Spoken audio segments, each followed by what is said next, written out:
Olá a todos, sejam bem-vindos a mais uma aula de Prospecção Sísmica 1 e dizer que esta aula será número 7. Isso significa aqueles que não tiveram oportunidade de assistir às aulas anteriores, façam a questão de assistir para poder acompanhar a dinâmica. E queria já pedir, deixa já o seu like, isso vai ser muito bom para mim, porque no fim você pode esquecer, né? Então deixa enquanto é cedo, para não esquecer. Então, hoje vamos falar de um tema muito interessante, atenção, um tema muito interessante e importantíssimo naquilo que é atividade sísmica, que é fonte sísmica, né? Então vamos falar sobre a fonte sísmica. De um modo geral, meus amigos, queria dizer que tudo aquilo que causa impacto ou ruído na superfície da Terra será uma fonte de energia sísmica. Ou seja, a fonte de energia sísmica vai ser qualquer coisa que cause uma perturbação na superfície da Terra. Só que essa perturbação pode ser um sinal útil e pode ser um sinal não útil, né? Ou então podemos ter uma informação útil com esse sinal ou também não. Então, isso vai fazer com que haja aquilo que nós chamamos de sinal, né, propriamente dita, e teremos aquilo que vamos chamar de ruído. Ou seja, ruído vai ser qualquer sinal que nós não desejamos, né? Então, qualquer sinal indesejado, nós vamos dar nome de ruído. Prometo que vamos ter uma aula sobre ruídos, né? Vamos explicar o que é ruído, tipos de ruídos, né? A influência do ruído no sinal sísmico, quais são as medidas que são tomadas, né? Para poder atenuar ou então eliminar o ruído. Vamos ter essa aula. Hoje vamos simplesmente focar nas fontes que podem causar o nosso sinal sísmico, que é o nosso sinal de interesse. E dizer também que as fontes sísmicas, meus amigos, podem ser divididas em duas partes, né? Temos as fontes naturais e temos as fontes artificiais. As fontes naturais são aquelas que a própria natureza é que gera, né? Ou seja, poderia ser um sismo. Nós sabemos que o sismo é causado pela libertação de uma dada energia em subsuperfície, e temos outras fontes de sismo que nós também já estudamos e com certeza não é o interesse dessa aula de hoje. Vamos simplesmente nos focar naquilo que são as fontes sísmicas artificiais, né? Porque nós sabemos que a sísmica é uma área da geofísica que se dedica a estudar a subsuperfície no intuito de encontrar coisas de interesse, né? Coisas que na verdade possam ter alguma viabilidade econômica. Então, nesse sentido, as fontes naturais podem ser utilizadas para atingir este fim, mas não assim com tanta frequência como são utilizadas as fontes artificiais, né? E as fontes artificiais que o homem utiliza vão variando, né? De característica em característica, tudo em função do interesse que nós temos posto em causa, não? Então, interesse que nós, na verdade, pretendemos, ou então precisamos atingir. Então, meus amigos, fique ali, fique atento e vamos dar sequência à nossa aula. Ok, vamos falar sobre os principais requisitos da fonte sísmica, né? Ou seja, quais são os aspectos mais importantes que uma fonte sísmica deve ter para servir de utilidade. Ou seja, as fontes são várias, como eu já fiz referência. Então você poderia se perguntar, mas são várias, quando é que eu uso uma fonte e quando é que eu uso outra? Será que eu uso como eu quero, como eu quiser, escolho qualquer uma das fontes e utilizo? Não. Existem várias fontes e cada fonte tem a sua especificidade. E essas especificidades vão ser analisadas em função do interesse que nós pretendemos atingir. E nós já sabemos que os interesses podem variar em função da profundidade, em função do tipo de solo que nós temos em causa. Então isso tudo vai avaliar o tipo de instrumento que nós podemos utilizar para uma determinada situação. Dizer que para que nós possamos analisar os requisitos necessários de uma fonte, temos que ter em conta primeiro, a energia tem que ser suficiente através do mais amplo intervalo de frequência possível, ou seja, a energia deve ser suficiente. Nós sabemos que quanto mais profundidade nós temos interesse em atingir, maior é a energia exigida. Então, é preciso que você tenha noção se essa fonte que eu vou utilizar me dá a profundidade que eu pretendo, ou então pode me dar a profundidade que eu pretendo. Então já são alguns exercícios que você tem que analisar, e as fontes já têm essas especificidades, já diz que essa fonte pode atingir essa frequência, pode atingir essa energia. Então, em função daquilo, você pode escolher, em função também do local em que você quer fazer a tua aquisição, né? A segunda informação, a energia, a energia deve se concentrar no tipo de energia de onda necessário a um levantamento específico, ou seja, onda P ou onda S, e gerar um mínimo de energia de outros tipos de onda. Ou seja, o que é que nós aqui estamos a tentar explicar? Quando você quer utilizar uma fonte, a sua fonte tem que ter capacidade de gerar, atenção, tem que ter capacidade de gerar as ondas de interesse. As ondas de interesse no trabalho de aquisição sísmica é a onda P e a onda S. Isso implica dizer que outras ondas que são geradas, que não sejam P nem S, significa que não são ondas de interesse, e nós temos que fazer com que o nosso instrumento, então o nosso equipamento, a nossa fonte, nos dá a possibilidade de gerar em maior destaque essas duas ondas e as outras ondas que poderão ser consideradas de ruídos, atenção, que sejam geradas, né, com como é que podríamos dizer, com o menor impacto possível no nosso sinal final. Então é importante que nós tenhamos também isso em mente. Já citamos aqui as duas características, que é importante, que a energia tem que ser suficiente e o levantamento tem que gerar a onda P e a onda S, que são ondas cruciais. A outra informação também que vale a pena destacar, a forma de onda deve ser, a forma da onda da fonte deve ser repetível, ou seja, nós sabemos que durante os trabalhos de processamento do sinal sísmico e também a interpretação, existe essa capacidade de fazermos comparação, ou seja, temos o CDP, já falamos sobre o CDP, que é o ponto médio comum em profundidade, que na verdade a partir desses pontos nós vamos ter diferentes traços em função do disparo. Então, durante o trabalho de processamento e interpretação, às vezes nós temos a necessidade de fazer comparação de sinais obtidos no mesmo ponto em subsuperfície, atenção, na mesma vertical, né? Assim é mais lógico falar da mesma vertical do que mesmo ponto, porque sinal do mesmo ponto é uma coisa esquisita, né? Então, sinal obtido a partir da mesma vertical, mas obtido na superfície em diferentes pontos. Então, o que acontece? Durante a interpretação, ou então durante o processamento do sinal sísmico, temos a necessidade de fazer comparação entre esses sinais obtidos na mesma vertical, mas com posições de fontes diferentes. Então, é importante que as fontes, ao gerarem esses sinais, eles possam imprimir ou então possam repetir, né, a incidência, então o nosso disparo, para que nós possamos perceber que a diferença existente entre ela se deve simplesmente ao local em que ele foi adquirido e não por outros fatores. Então, se nós utilizarmos uma fonte que não tem a capacidade de emitir um sinal que seja semelhante àquele sinal que foi emitido no primeiro ponto em superfície, isso gera uma pequena confusão. Isso vai parecer que esse sinal não pertence à mesma vertical. Então, nós podemos nos induzir a interpretações difusas, confusas, e podem também dar resultados complicados e que poderiam colocar em causa, né, o investimento. E nós sabemos que essa indústria exige muito dinheiro, então todo cuidado é pouco. Por isso é que temos que utilizar ou primar pelas fontes que têm essa capacidade de emitir, de emitir uma assinatura da fonte repetível, né, assim que podemos dizer. Essa imagem mostra muito bem o ponto inicial, como eu acabei de destacar, que tem que ter energia suficiente. Por que tem que ter energia suficiente o nosso sinal? Porque se não tiver energia suficiente, né, ele não vai atingir muita profundidade e vai acabar morrendo o nosso sinal.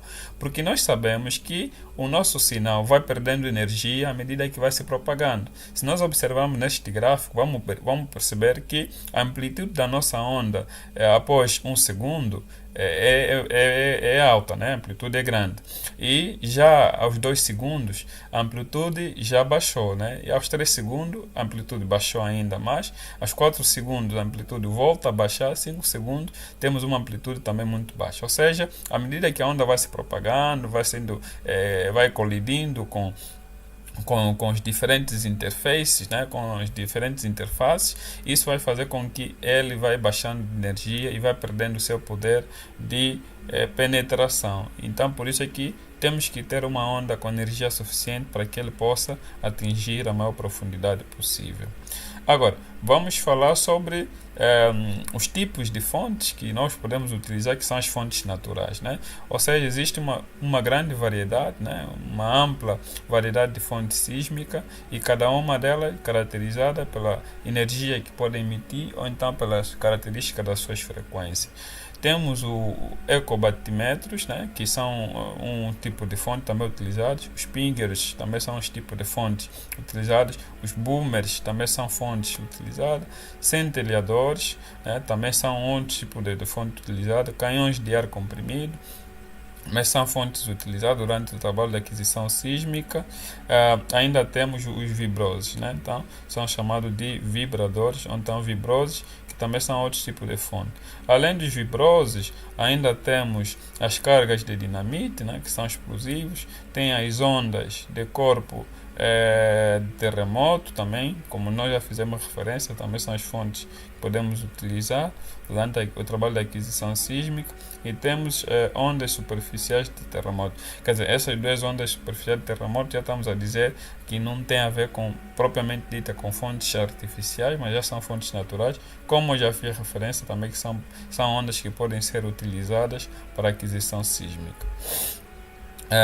Seguindo, vamos falar sobre a questão da questão das frequências, né? Nós falamos que para diferentes tipos de rocha e condições geológicas existem diferentes tipos de espectros de frequência, ou seja, a frequência se manifesta de forma diferente em diferentes tipos de rochas.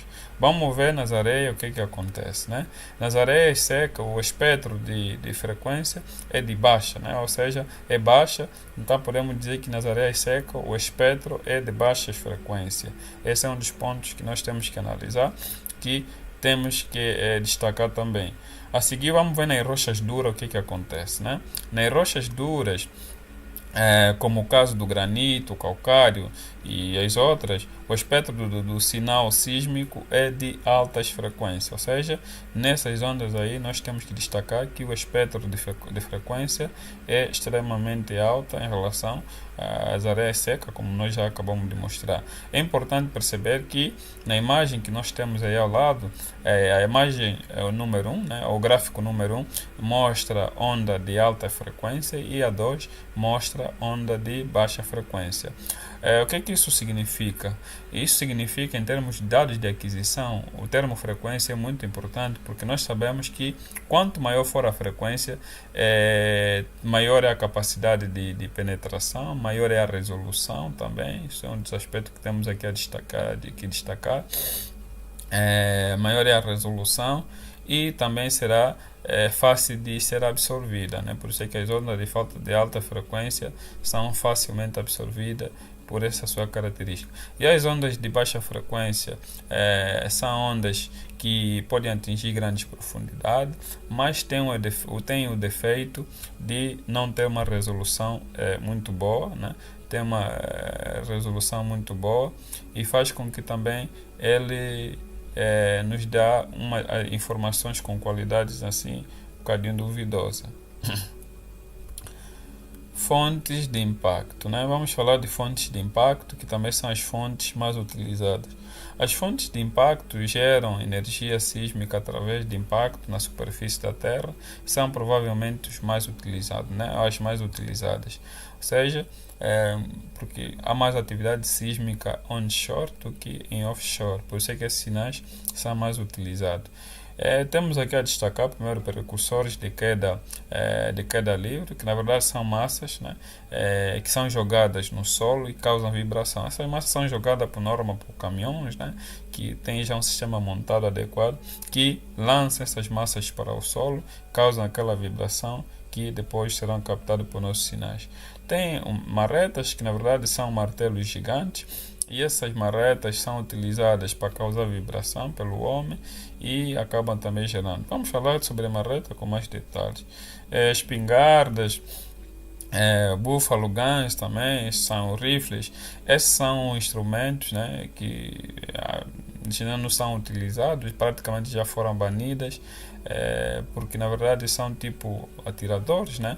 Aquilo faz-se disparo em furos e esse disparo também pode causar uma vibração e essa vibração é captada. Mas esse tipo de fontes, como espingarda, búfalo, guns e rifles, já não são utilizadas com muita frequência, já que a legislação em si de vários países onde a atividade sísmica é presente não permite a utilização dessas fontes.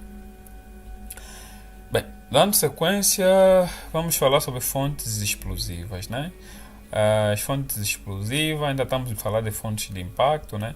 Temos as fontes explosivas e as não explosivas. Começando pelas fontes explosivas, dizer que em sísmica profunda utilizam-se cargas explosivas como TNT, dinamite, né? Tem outros tipos de explosivos que com certeza vocês devem conhecer ou existem por aí. Isso é uma questão de pesquisar.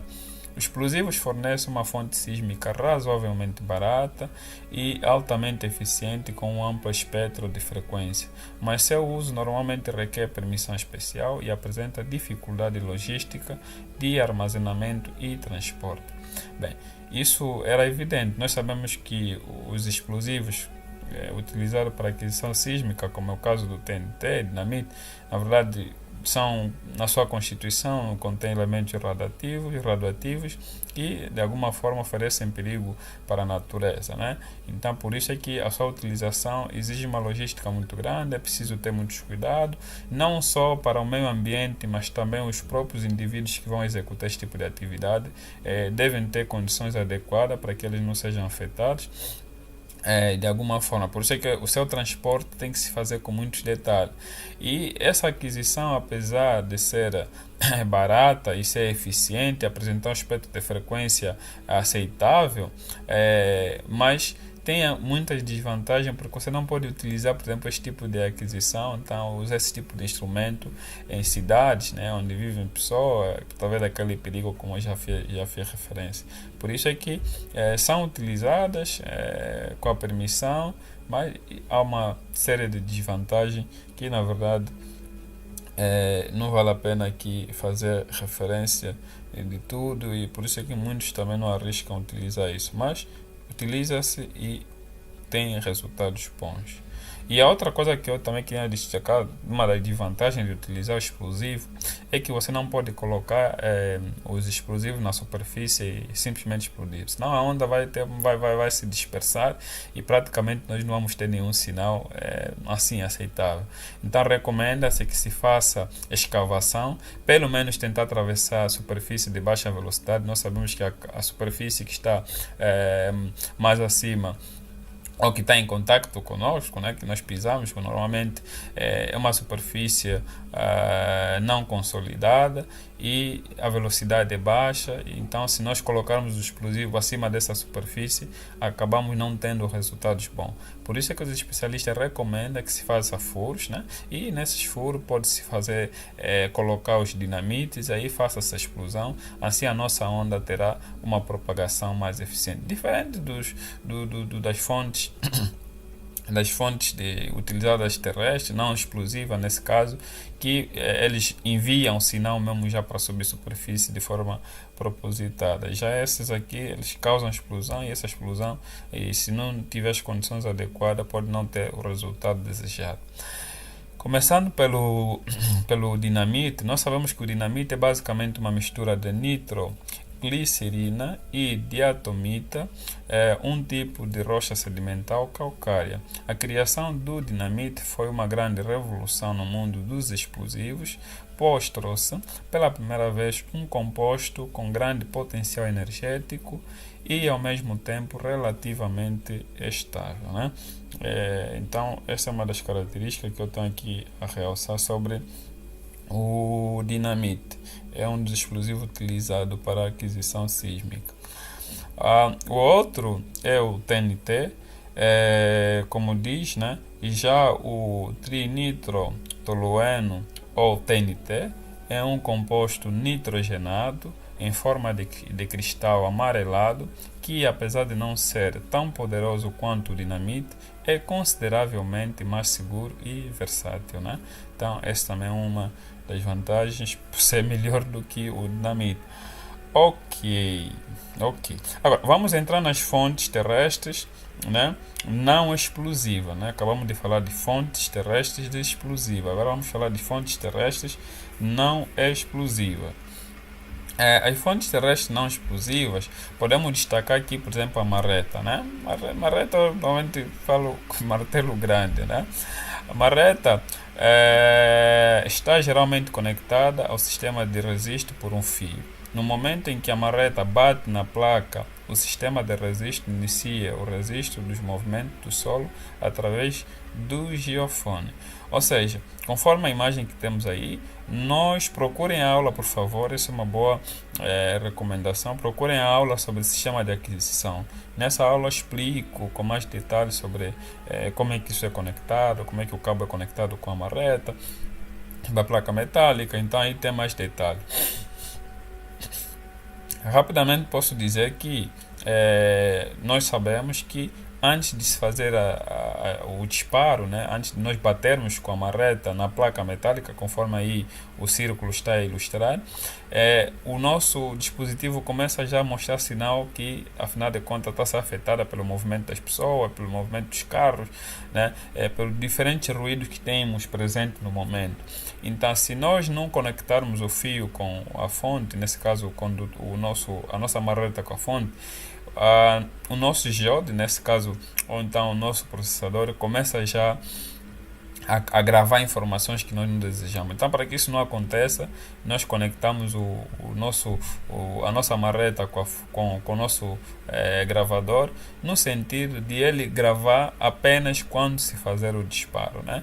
Não quer dizer que ao fazer isso que não grava o ruído, grava-se sim, senhor, o ruído, mas o ruído que se grava é aquele que acontece no momento que se faz o disparo, não seria diferente de gravar informações que nós não precisamos de antes de fazer o disparo. Então, essa é uma das vantagens de nós termos essa informação bem clara sobre esse mesmo fenômeno. Então, faz o primeiro disparo, né? Faz o primeiro disparo e depois disso aguarda-se para fazer outros disparos. Faz o segundo disparo, porque é importante que nós tenhamos informações diferentes, né, do mesmo ponto, e para que nós possamos comparar, né, porque se nós fizermos só um disparo em cada lugar, fica difícil depois fazermos a comparação. Muda-se de posição, né, muda-se de posição e volta-se a fazer também o disparo. Mudou-se a posição, volta-se a fazer também o disparo, né?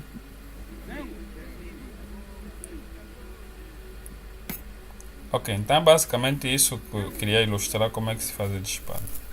Dando sequência, vamos falar sobre caminhão vibrador, também que é uma fonte de aquisição sísmica terrestre não explosiva.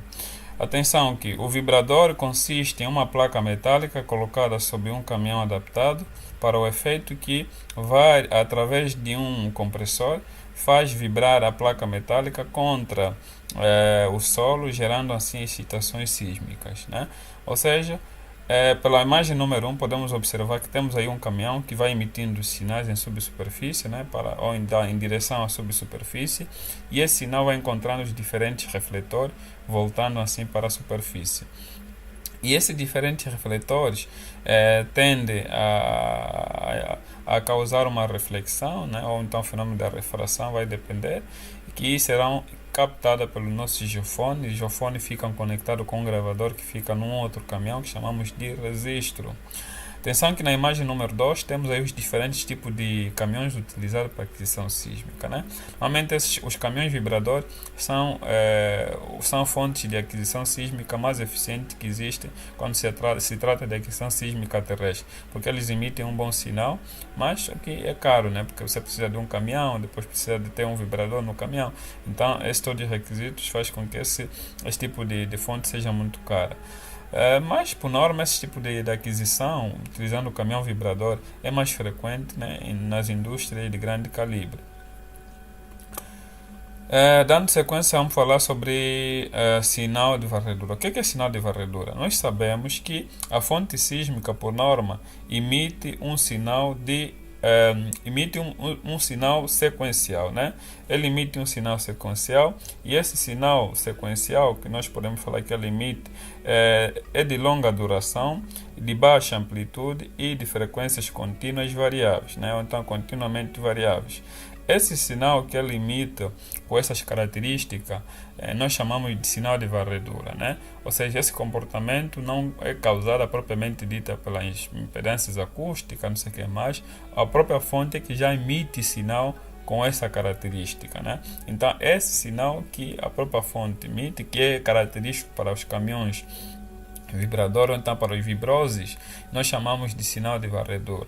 Então vamos perceber já que o sinal a partir da camada número 1 sofre já uma reflexão, número 2 também sofre uma reflexão, número 3 também sofre uma reflexão, e vamos ter já a partir do outro sinal uma espécie de sobreposições de sinais, tá? Que abaixo disso nós temos um traço que é resultante, nesse caso já desinformações que nós captamos, então do sinal de varredura que nós temos naquela zona. Agora, para ilustrar, eu queria que você observasse um vídeo que vai mostrar como é que se faz a aquisição sísmica aquisição sísmica utilizando um caminhão vibrador.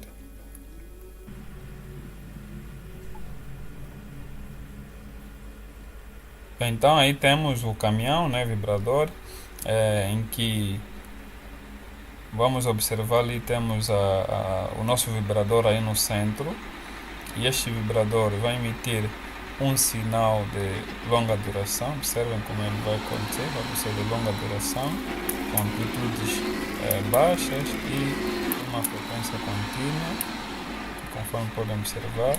Este sinal, por sua vez, vai ser propagado em subsuperfície, né? Então, observam como é que o sinal vai se propagar em subsuperfície e vai encontrar-se camada diferente. Esse sinal tende a regressar para a superfície,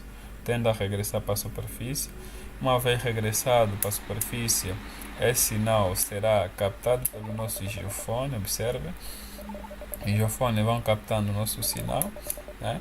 E uma vez captado o sinal, nós vamos fazer as leituras necessárias para gerar essa informação observada aí na imagem, que é uma secção sísmica, né?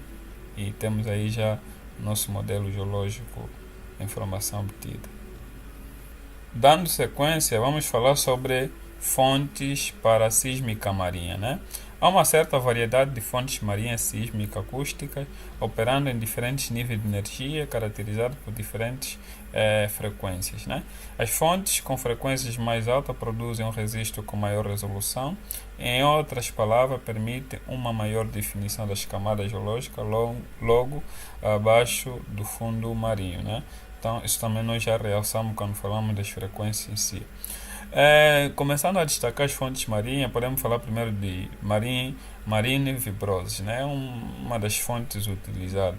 Mas vibroses? Como assim vibroses? Nós temos a camada de água, como é que vamos ter os vibroses, né? Porque vibrose é o caminhão propriamente dito, conforme nós ilustramos aí em cima. Mas não, né?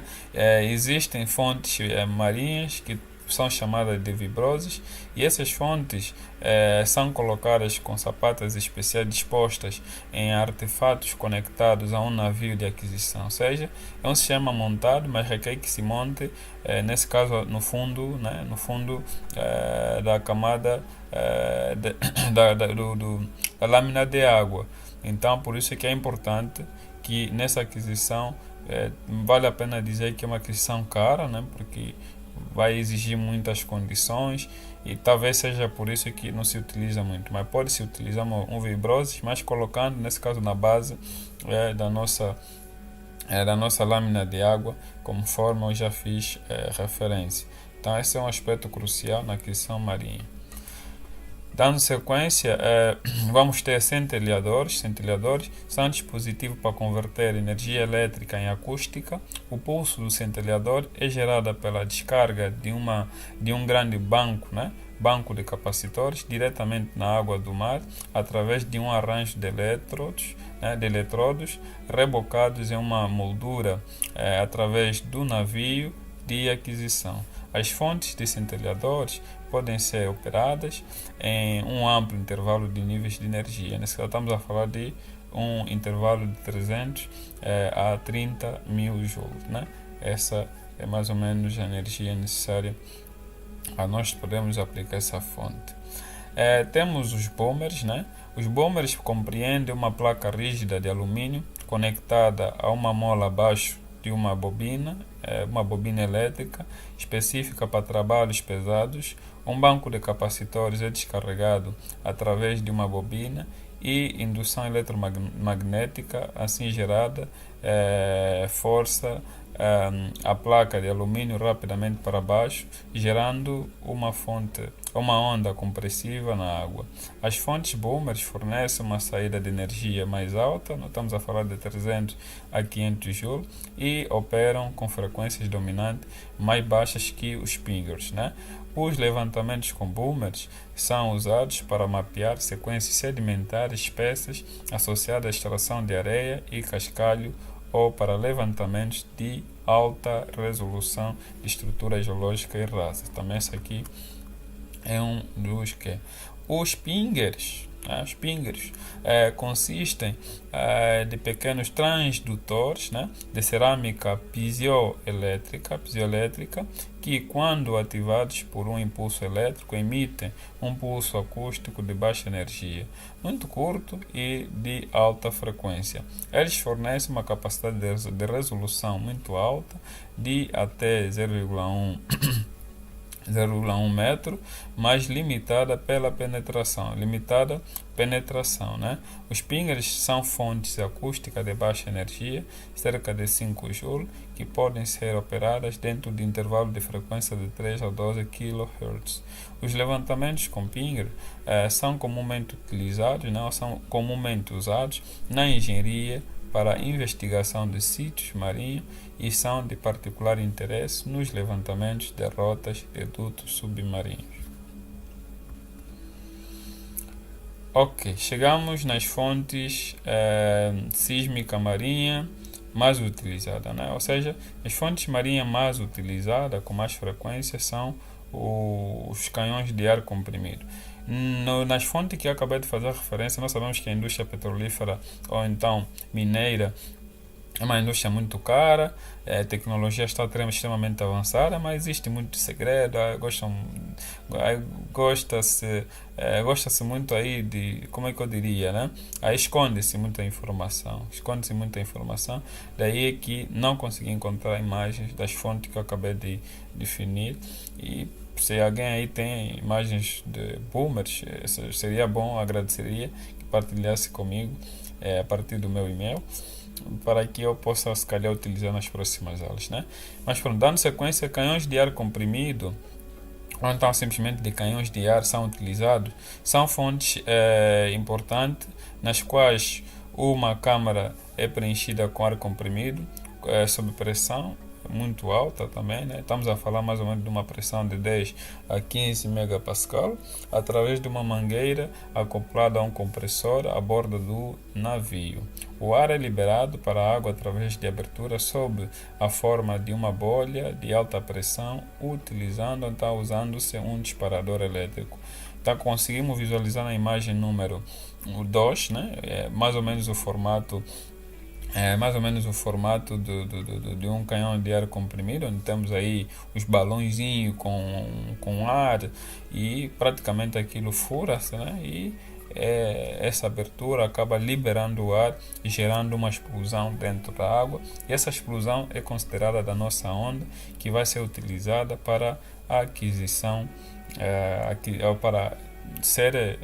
para a onda se propagar em subsuperfície, depois ser captada pelos nossos hidrofones. Atenção que aqui nós utilizamos o hidrofone porque a constituição do hidrofone é diferente do hidrofone, uma vez que o hidrofone utiliza-se em terra e o hidrofone utiliza-se no mar, apesar de terem os princípios físicos semelhantes, né? Recomenda-se que as fontes sejam colocadas a uma profundidade de 3 a 5, às vezes até 6 metros, porque a ideia é tipo aquilo que eu já falei sobre o dinamite. Se colocar na superfície, a onda vai se dispersar e não vai causar explosão nenhuma. Dá para que cause aquele impacto com a água, porque a água principal é o que se propaga, que causa a onda em si também, né? Quer dizer, a onda é causada pela explosão, mas a água é que acaba transmitindo a onda. Então é importante que ela seja colocada a uma certa profundidade. Os geofones também não são colocadas justamente à superfície, colocada a uma certa profundidade. Isso tudo é montado de forma adequada. Os próprios engenheiros que montam esse tipo de dispositivo sabem como fazer com que ele esteja a uma dada profundidade. E queria lembrar que durante a explosão das fontes sísmicas, né, olhada dos canhões de ar comprimido, gera-se bolhas, né, e essas bolhas podem ter um efeito muito negativo naquilo que é o nosso sinal. Para atenuar o efeito das bolhas, existe um canhão de água, que eles chamam de canhão de água, que fica perto dos canhões de ar comprimido, que acaba também acaba sendo explodido quase em simultâneo para causar um efeito de contraste, né, para que as bolhas não causem um efeito muito negativo aquilo que é o nosso sinal de interesse. Então, isso é uma informação muito importante para vocês perceberem mais ou menos como é que funciona. Aqui temos aí também fontes, né? Temos aqui mais uma outra ilustrações de fontes marinhas para terem mais ou menos ideia como é que as fontes funcionam, como eu já disse, né? Coloca-se o geofone um bocadinho abaixo, nota-se que aí tem essa ilustração. A nossa fonte também coloca-se abaixo da subsuperfície.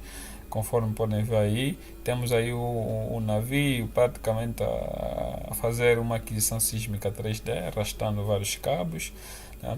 E temos aí a disposição praticamente dessa aquisição. Vou deixar vocês observar um vídeo da aquisição sísmica marinha, para ter mais ou menos ideia como é que isso também acontece de forma muito básica, né? Por favor, assistam. Então, podem aí observar, né, o barco a carregar o geofone, tem o geofone, vocês podem perceber, a serem arrastados pelo navio, e o nosso canhão de ar comprimido manda a onda, conforme nós já explicamos. Essa onda vai se propagar em subsuperfície, né, até encontrar os diferentes refletores para que ele regresse, né? Estamos a ver aí o nosso reservatório, né? A onda vai incidir no reservatório e ele tende a regressar para a superfície. Observem, né? Uma maravilha aí o nosso reservatório. A onda vai incidir em função das impedâncias acústicas, a onda vai regressar para a superfície, tá? Vai regressando para a superfície. E essas informações, como nós já sabemos, serão lidas, serão interpretadas para que nós possamos saber o que é que se passa de concreto, né? Então, dando sequência, fonte sísmica, como nós já falamos, né, é qualquer sinal que cause uma perturbação, que poderá, na verdade, servir de fonte de informação sísmica, né? Agora, nós podemos fazer um disparo sísmico no início do nosso esquema, ou seja, vamos montar o nosso esquema de aquisição, vamos montar uma determinada geometria, como falei no sistema de aquisição. Assistam, essa aula é importante.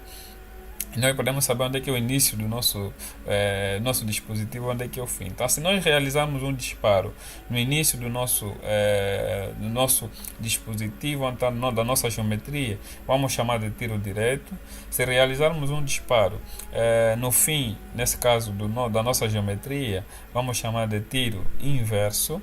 E se nós realizarmos um disparo na parte central da nossa geometria, vamos chamar de tiro central. Esses tiros não se fazem apenas por vaidade, né? Não, quero fazer no fim, não, quero fazer um disparo no meio. Não, existe um certo objetivo para que se faça os diferentes tipos de disparo. Então, em função daquilo que se quer, durante o processamento, pode-se dar o caso que a informação no centro não está a ser bem lida, então há necessidade de se fazer disparo naquela parte. E existe uma outra série de utilidades que podem nos fazer com que nós possamos fazer diferentes disparos em diferentes posições para melhor leitura do nosso sinal. Bem, chegamos ao fim da nossa aula, então de forma resumida queria destacar os aspectos mais cruciais dessa aula, né?